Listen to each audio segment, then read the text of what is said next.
சொல்லப்பட்டது.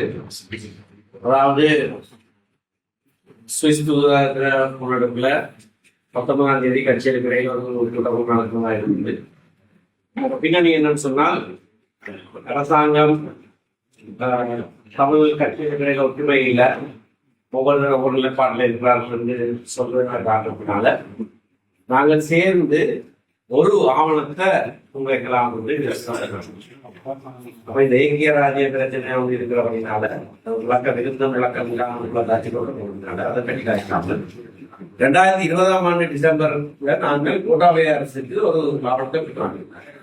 அது தமிழ் தேசிய கூட்டமைப்பா ஊத்துறாங்க.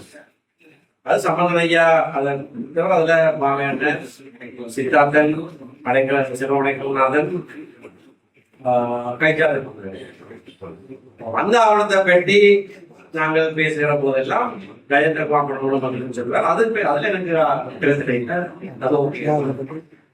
மத அடிப்படையா வச்சு அவர்களுக்கு இணங்கி வந்தால் ஏற்கனவே ஈஸ்வரனையோட நாங்கள் ஒரு பேச்சுவார்த்தை மக்களுக்கு தெரியும். அவர்கள் அதை வாங்கியிருக்கிறார்கள். அப்ப அகில தமிழ் காங்கிரஸ் வந்து இணங்கினால்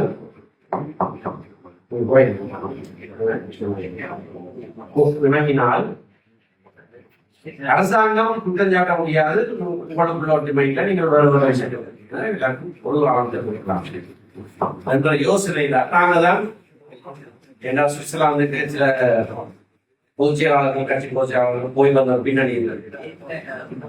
அப்ப நான் கோயில சத்தியலிங்கம் போயிருந்தேன். அவர்களும் அங்க பேசின விஷயங்கள் அது சுவிட்சர்லாந்துக்கு போய் வந்த காரணத்தினால அதுக்கு பிறகு சில கூட்டங்கள் நடந்த காரணத்தினால அவர்கள் கேட்டாங்க. நாங்கள் இல்லை இணங்குறதுக்காக ஒரு சந்தர்ப்பத்தை அவர்கள் சேர்வேன். அது நாங்களும் மட்டும் பேசிக் கொள்ளலாம். ஆனால் கொஞ்சம் பெரிய குழந்தை சம்பவம் எல்லாம் தெரிவிச்சு செய்தார்கள். அதனால அந்த செய்தி வெளியில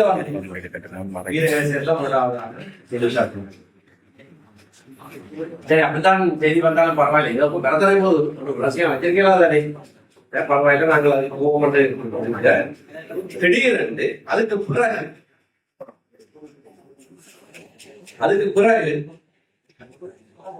போன ஞாயிற்றுக்கிழமை எங்களுக்கு ஒரு கடன் கொடுக்கப்பட்டது.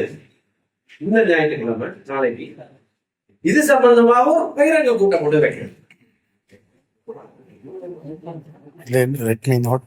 பகிரங்க கூட்டம் நாங்கள் மூலின கதவுல இருந்து பேசி ஒரு நாங்க பாட்டுக்கு வரலாம் அதுக்கு 4 நாளைக்கு முதல் பகிரங்க கூட்டம் உண்டு. அதுலயும் நாங்கள் கதைக்கு இருந்தது இணங்கி இருந்தது 2020ஆம் ஆண்டு கொடுக்கப்பட்ட ஆவணத்தை அடிப்படையாக வச்சு பேசுவதற்கு இணக்கப்பட்டு அதற்கு பின்பு ஐக்கிய ராஜ்ய வரைவை நிராகரிப்பதற்கும் பிரவுந்தரப்புல கவர்ச்சி முன்வைப்பதற்கும் என்று சொல்லி தன்னுடைய அழைப்பு அது நிறுத்தினால அதுபடி நாங்கள் இப்ப காட்சி கொண்டு பிரயோசனம். இந்த அரசாங்கம் கொண்டு வர இருக்கிற ஐக்கிய ராஜ்யம் விளக்கம் இந்த அரசாங்கம் கொண்டு வர இருக்கிறது. நாங்கள் சொல்ல நாங்கள் வாய்த்து கொள்ள நீங்கள் வாய்த்து கொள்ள அது முடிஞ்ச விஷயம். அப்படி இருக்கே தேவையில்லாத ஒரு விஷயத்தை தூக்கி போகுது, இல்லாத ஒன்றை எடுத்து அதை போட்டு அடித்து இது ஒற்றையாட்சிக்கு மேல இணங்கிட்டு சொல்றதுக்கான பொது கூட்டம் தான் நாளைக்கு நடக்க போற கூட்டம். அந்த கூட்டத்தில் நாங்கள் பயணத்தை சேருவோம். மேலதிக செய்திகளுக்காக எமது யூடியூப் தளத்தை சப்ஸ்கிரைப் செய்யுங்கள்.